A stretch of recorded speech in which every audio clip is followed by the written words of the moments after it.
pasca PRU ke-15. Ya. Kita melihat kepada satu fasa di mana keputusan semalam tidak memihak kepada Barisan Nasional, di mana bukan saja orang kata peratusan tu terlalu orang kata hampir-hampir, tapi jauh ketinggalan di belakang, di mana Barisan Nasional berada di kedudukan yang ketiga, di mana hanya 30 yang kita dapat daripada kerusi, yang jumlah kerusi yang kita dapat. Jadi mungkin orang ramai ataupun mungkin media sekarang ni tengah memburu Barisan Nasional, dan ramai yang nak tahu apakah maklum balas daripada pihak-pihak daripada Barisan Nasional. Jadi mungkin Datuk berada di sini pada hari ini untuk berkongsi ataupun nak berceritalah apakah maklum balas Datuk apabila dapat tahu tentang keputusan kerusi parlimen yang jauh ketinggalan itu.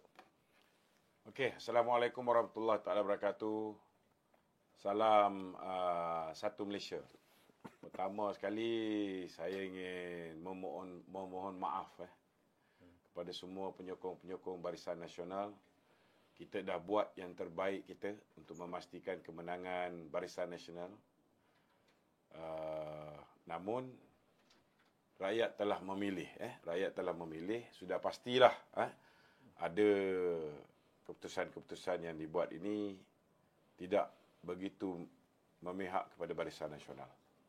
Namun kita kena terima hakikat bahawa setiap segala yang berlaku sudah pastilah ada hikmah di sebaliknya. Dan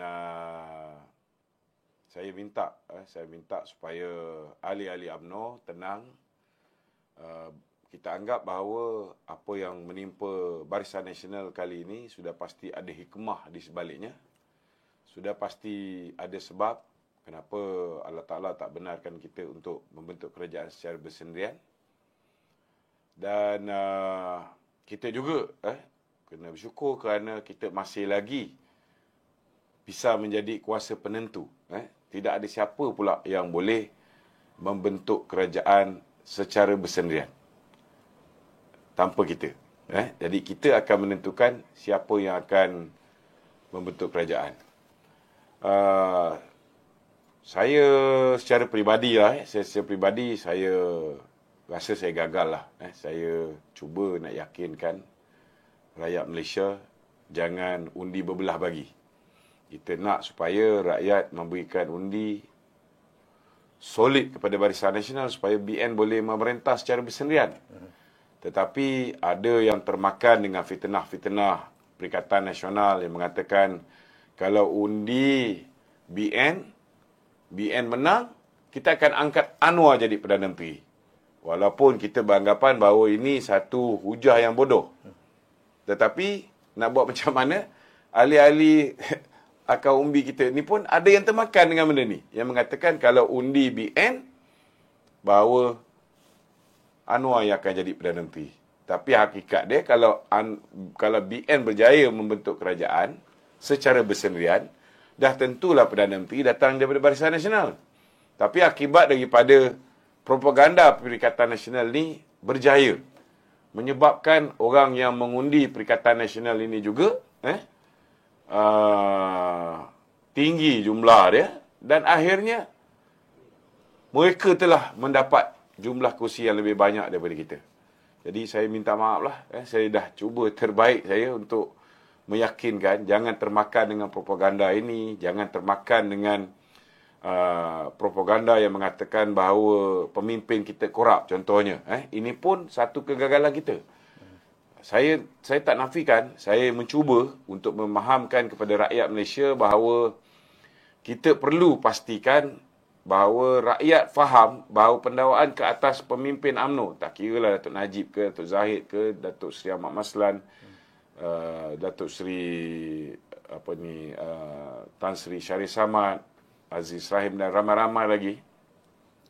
Ianya adalah pendakwaan yang bermotifkan politik. Bila mana Pakatan Harapan memerintah diteruskan oleh Perikatan Nasional, mereka menyalahgunakan kuasa mereka melantik peguam negara yang boleh mengikut mereka, boleh mengikut kehendak mereka untuk melakukan pendakwaan bersifat politik ataupun bermotifkan politik, pendakwaan berniat jahat, pendakwaan terpilih. Kita dah explain. Kita pun explain bagaimana pasukan petugas khas mengesahkan pelantikan Ketua Hakim Negara yang pertama zaman PH Richard Malanjun tidak mengikut saranan daripada Jack ataupun Suruhanjaya pelantikan kehakiman, sama juga pelantikan Ketua Hakim Negara sekarang, tidak mengikut saranan daripada Jack, tetapi dua-dua adalah saranan daripada Tommy Thomas sendiri. Kita pun dah beritahu bagaimana SPRM digunakan. Tak pernah dalam sejarah Ketua Pesuruhjaya SPRM dilantik daripada orang politik. Ahli jawatankuasa PKR Pusat.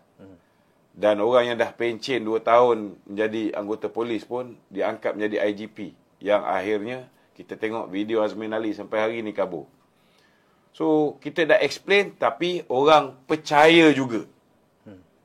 Percaya juga. Walaupun mahkamah dah melepaskan Datuk Zahid di bawah 40 pertuduhan tu, orang masih percaya tuduhan ke atas Datuk Zahid. Dan orang beranggapan bahawa kalau Datuk Zahid kita menang pilihan raya, Datuk Zahid yang akan jadi Perdana Menteri, maka kes-kes dia ni akan digugurkan. Sedangkan inilah apa yang Pakatan Harapan buat dulu ketika mereka memerintah. Kita dah jadi kerajaan pun, kerajaan kita sendiri pun menyumbat Datuk Najib ke dalam penjara. Ini dalam erti kata lain, Perdana Menteri daripada UMNO sendiri membantu untuk melengkapkan daripada 60 janji dalam manifesto Pakatan Harapan. Janji pertama dilaksanakan oleh PH, iaitu untuk menghapuskan GST, dan janji kedua untuk memenjarakan Datuk Najib. Itu berlaku di bawah pemerintahan Perdana Menteri UMNO. Ini berlaku, ini berlaku. Jadi amat menyedihkanlah, tapi yalah, saya terima, saya gagallah untuk meyakinkan, sebab kita tak ada jawatan, kita buat sekadar yang termampu kita. Tetapi kalau kita ada budaya macam PKR contoh dia, pemimpin mereka ada terlibat dengan kes liwat dan sebagainya, tetapi walaupun dah kena penjara pun mereka mempertahankan pemimpin mereka. Budaya ni belum lagi ada dalam UMNO. So mungkin benda ni, kalau ramai orang mempertahankan pemimpin dan bukan letak blame game, kalah pilihan raya je terus salahkan pemimpin, seperti mana yang dilalui pilihan raya umum yang ke-18, sekarang pun berulang kembali.